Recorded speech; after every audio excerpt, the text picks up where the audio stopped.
अस्सलाम वालेकुम, मैं सैयद साजिद, आप देख रहे हैं MBN न्यूज़। जिस तरह के बताया गया था ये कब्रिस्तान की मिट्टी को लेकर कितने विवाद चल रहे थे, पहले भी काफ़ी वीडियो वायरल हो रहे थे इस कब्रिस्तान के MMLA के, जो कफन नहीं गलने को लेकर और भर के नहीं गलने को लेकर, और जो पुरानी मिट्टी है ये मिट्टी को लेकर काफ़ी विवाद हुआ था। अब जाकर आग जगी है। हम जब MLA जितेंद्र रावत से बात की तो उन्होंने तुरंत इस बात को संज्ञान लेते हुए तुरंत इसको मिट्टी को भरने का काम रोक दिया गया। और यहाँ पर उन्होंने कहा जो ये मांग हमने की थी, पत्रकारों ने और रफीक हमदा ने जो मांग की थी, वो सब मांगों को मान लिया गया है और वो मांगों को मांगते ही मिट्टी को यहाँ से हटाया गया है। अब दूसरी मिट्टी भरने का काम किया जाएगा बहुत जल्द से जल्द। और हमने जब रफीक हमदा और पूरी टीम ने हमने एक आंदोलन का कहा था जुम्मा को, और उस आंदोलन को स्थगित किया जा रहा है क्योंकि जो मांगे की गई थी वो मांगे को मानने का काम किया गया जितेंद्र रावत के माध्यम से। और एक ये जो कमेटी है, कमेटी से कल एक मीटिंग हुई, उस मीटिंग में जो मांगे थी वो कमेटी ने मान ली गई है और कुछ कमेटी में चेंजेस करने को कहा था, उस कमेटी को चेंजेस करने का काम भी किया जा रहा है।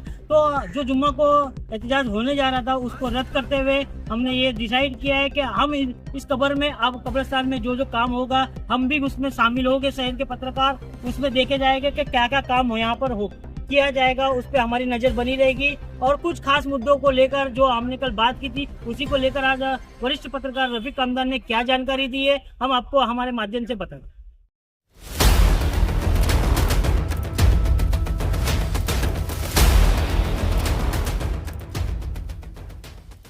कि पिछले जुमा को यानी शुक्रवार को हमने कौसा के अपने MMBL का जो नया कब्रिस्तान है उसको लेकर के कुछ बातें आपके सामने लाई थी, कुछ चीजें हमने आपके सामने लाई थी। DDS न्यूज पे आपने सुल्तान भाई के इसमें भी उसको और भी मतलब खुलासे से देखा था। तो पहला मुद्दा हमारा यहाँ पर जो था कि वापस से जो भरनी की जा रही है, जो टेंडरिंग होकर के पिछले 1.5 साल से भरनी का यहाँ पर जो काम किया जा रहा था, तो उस भरनी में जो मिट्टी इस्तेमाल हो रही थी, सबसे पहला ऑब्जेक्शन हमारा उस पर था कि मुरुम वाली, पत्थरों वाली मिट्टी थी, पत्थरों के बुरादे वाली मिट्टी थी। तो हमारे यहाँ के जो विधायक हैं जितेंद्र रावत, उनसे भी हमारी बात हुई थी जैसा हमने बताया था, तो उन्होंने फौरन उसको बहुत गंभीरता से लिया। और गंभीरता से लेने के बाद जैसे फिर मैंने उस वक्त आपको बताया था कि इस संबंध में पिछले जुम्मा को तदफीन के दौरान यहाँ पर शमीम खान साहब भी हमारे साथ थे। तो हमारी जब बात हुई है यहाँ से जाने के बाद विधायक जितेंद्र रावत से, तो उन्होंने शमीम खान साहब को कुछ जिम्मेदारियां दी थी कि ये काम आपको करा कर लेना है। तो सबसे पहले एक मीटिंग की जो बात थी, तो वो मीटिंग हमारी कल हुई।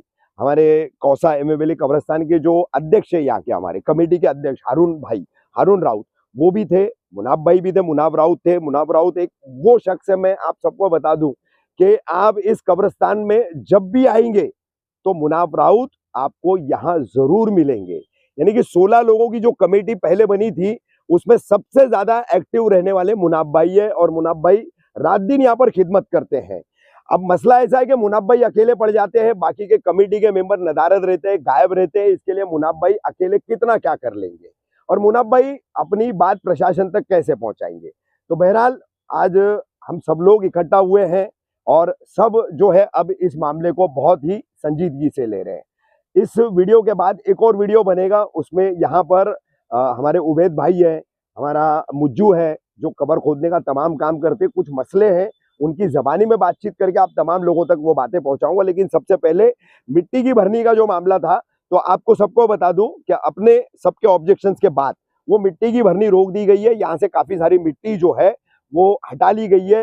हटाने के जो है मंगलवार के हमारे पास वीडियोस भी है, हमने आकर के देखा था, बाकायदा JCB लगा करके वो मिट्टी यहाँ से हटाई जा रही थी। अब यहाँ पर हमने मांग की है कि मिट्टी की भरनी कब्रिस्तान के निर्माण से लेकर अब तक काफी हो चुकी है, बहुत ज्यादा हद तक जो है मिट्टी की भरनी हो चुकी है। अब वो कैसी मिट्टी है, क्या मिट्टी है, उस पर बार बार बात नहीं करेंगे, लेकिन इस पर अभी हमारी मांग है कि जो सॉल्ट सैंड चाहिए, यानी समंदरी जो खारी रेती होती है, बालू चाहिए, जिससे काफी सारी जमीन में जो है मुर्दा गलाने में, कफन, बरगे आदि गलाने में ये काफी कारगर साबित होती है। तो वो बालू की भराई जो है यहाँ पर कराने की मांग हमने की और उसको मान लिया गया है, और इस ताल्लुक से काम भी किया जा रहा है। जो इस तरह की सैंड जो है, सॉल्ट सैंड और बालू जिसे कहा जाता है समंदरी रेती, उसके सप्लायर से बातचीत शुरू हो चुकी है, कॉन्टैक्ट शुरू हो चुके हैं। ये आपकी जानकारी मैं लाके दे रहा हूँ।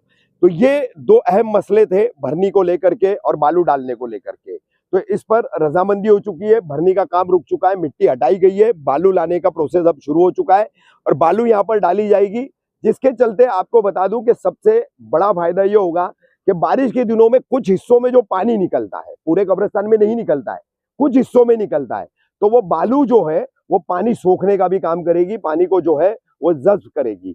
जब्त करने की वजह से जो है कब्रों में पानी बेहद कम हो जाएगा, न के बराबर हो जाएगा, और जो भी मैयत रहेगी उसकी जो है उसको तकलीफें भी नहीं होगी, उनके घर वालों को भी तकलीफें नहीं होगी। अब यहाँ पर कमेटी का जो मुद्दा था, हमने मांग रखी थी कि कमेटी में जितने इनएक्टिव लोग हैं उन सबको हटाया जाए, तो उस पर भी रजामंदी हो गई है। हारून राउत जो है हमारे कौसा के मेरे काफी पुराने दोस्त है, मेरे भाई है, वो मुनाफ भाई के साथ यहाँ पर लगे रहते हैं। अक्सर जब भी उन्हें बुलाया जाता है वो जिम्मेदारी निभाते हैं, लेकिन एक बात जो सामने आई है पूरी बातचीत के दौरान कि प्रशासन सुनवाई नहीं करता है। तो इंशाल्लाह आगे देखेंगे, बात हारून भाई की हो, मुनाफ भाई की हो या हमारी भी हो, कौसा के ये MM वैली कब्रिस्तान में आने वाले हर मैयत के घर वालों की किसी की भी बात हो प्रशासन को सुननी पड़ेगी। अब उस तरह की कमेटी यहाँ पर बनाई जा रही है, उस तरह की कमेटी यहाँ पर तश्कील की जा रही है, नए लोगों को उसमें लिया जा रहा है जो वक्त देंगे, जिम्मेदारी निभाएंगे, ऐसे कई लोगों को इसमें जोड़ा जा रहा है। तो ये तमाम चीजें जो है और खुलासे से एक हफ्ते के अंदर अंदर आपके सामने आ जाएगी, जिसमें बालू ला करके कैसे उसका काम किया जाएगा वो एक रहेगा, कमेटी का दूसरा मुद्दा रहेगा। तो ये तमाम चीजें जो है अब यहाँ पर विधायक जितेंद्र आव्हाड और उन्होंने जो संजीदगी से गंभीरता से मुद्दे को लिया, तो ये तमाम चीजें जो है अब समस्या का निवारण यानी कि इस मसले का हल अब निकालता जा रहा है। तो ये हल निकालने के प्रोसेस के चलते आने वाले जुम्मा को यानी 2 दिन बाद, जो भी आज 29 है 31 का मेरे ख्याल से जुम्मा का दिन है, तो जो हमारा ऐलान था तमाम लोगों को आने के लिए, तो वो आने की अब जरूरत नहीं है। एहतजाज हम नहीं करेंगे क्योंकि हमारी मांगे मान ली गई है, ये खराब मिट्टी रोक दी गई है, बालू लाई जा रही है और कमेटी भी जो है तब्दील की जा रही है। तो इसलिए जो है अब ये एहतजाज नहीं होगा, बल्कि अब मिलजुल करके हम यहाँ पर जो है जिम्मेदारी लेकर के काम भी करेंगे। अब आखिर में आपको सबसे अहम इस कब्रिस्तान का एक मुद्दा बता दूं, जितने भी यहाँ पर मरहूमीन दफन है उन तमाम के घर वालों को, उनके जिम्मेदारों को जो है परिवारों को एक बात यहाँ पर समझ लेना चाहिए कि ये कब्रिस्तान देखिए, जब मैं ऐसा खड़ा हूं तो ये सीधा है। अब ये सीधा है तो सीधे में यहाँ पर किबला रुख नहीं है, प्रैक्टिकली इस बात को सभी लोग समझ ले। अब इसका रुख इस तरफ से है, यानी कि सीधे हाथ की तरफ थोड़ा टर्न होता है।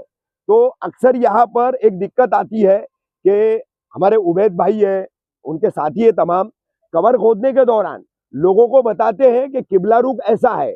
आप शरीयतन समझ ले, दीनी एतबार से समझ ले कि मैयत का मुंह किबला रुख नहीं रहेगा तो वो इस्लामिक तदफीन नहीं मानी जाएगी। इस बात को समझ ले अच्छे से। तो कब्र खोदो आपको बताते हैं, फिर तमाम लोग जिद करते हैं कि कब्र को सीधी कर दो। तो कब्र को सीधी करने के चक्कर में पढ़ करके आप जो है तदफीन का मामला है खराब करके मत लो। तो यहाँ पर ये वोटों की भी जो है क्रॉस सिस्टम जो है उसमें भी सुधार लाने के लिए जो है काम होने वाला है और मार्किंग दी जाएगी। तो कब्रें क्रॉस बनती है यहाँ पर, क्योंकि किबला रुख क्रॉस है, तो आप उनको कायम रखें और अपने मरहूमीन को जो है किबला रुख होने से महरूम न करें। एक और कब्रिस्तान में अपना मुद्दा था जो कफन नहीं गलने का। तो आपको बता दें कि जो कफन आ रहा था उसमें पॉलिस्टर मिक्स था, तो पॉलिस्टर जल्दी गलता नहीं है। तो अब कफन भी बदली किया गया है, फौरन अभी उस पर चेंजेस भी किए गए हैं, और क्या उसमें सुधार ला सकते हैं, क्या गुंजाइश हो सकती है, उस पर भी बात हो रही है और उसको भी किया जाएगा। तो अब यहाँ पर वो पॉलिस्टर वाला कफन नहीं इस्तेमाल होगा, अच्छा कफन जो है यहाँ पर बात करके, जैसे मैंने बताया हारून भाई और मुनाफ भाई है और अन्य लोगों से, तमाम लोगों से हमारी बात होकर के उसको चेंज किया गया है। उसकी हमने जो है तस्दीक भी उबैद भाई और मुज्जू इन लोगों से कर ली है कि वो कफन जो है अब इस्तेमाल में नहीं लाया जाएगा। लेकिन जो अपने तौर पर अपना कफन लेकर आते हैं, जो यहाँ पर मैयत की चिट्ठी या तदफीन की खबर देकर के जो चिट्ठी ले जाते हैं, जो यहाँ से कफन की पेटी नहीं लेके जाते हैं, कफन नहीं ले जाते हैं, अपना कफन लेकर आते हैं, तो वो थोड़ा सा कपड़े के ताल्लुक से ध्यान रखे कि कपड़ा ऐसा हो कि जिससे मैयत की उड़ियानी भी ना हो और वो कपड़ा एज ए कफन जो है यहाँ पर गल भी जाए। हमारे चैनल को सब्सक्राइब करें, बेल आइकन जरूर प्रेस करें, हमारी न्यू वीडियो सबसे पहले देखें।